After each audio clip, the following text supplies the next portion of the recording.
নমস্কার দর্শক বন্ধু, আমি Manjula Chatterjee. Facebook page, YouTube short channel video. আজকে আমি গোপালকে ভোগ দেওয়ার জন্য বাড়িতে মিষ্টি দই বানিয়েছি।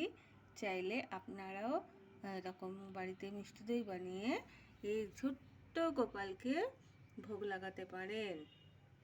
দেখুন গোপাল আজকে কত খুশি, আজকে সে মিষ্টি দই খাবে। তাকে আমি একটু মিষ্টি দই খাওয়াবো।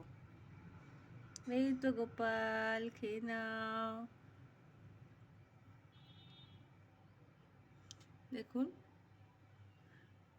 ভগবানের জন্য যদি আপনারা বাড়িতে একটুখানি এরকম করে ভোগ লাগান তো ভগবান সত্যিই খুব খুশি হয়। আর আরেকটা কথা, গোপাল ছোট্ট বাচ্চা, তো সে টক মনে হয় না খুব একটা ভালো খেতে পারবে। তার জন্য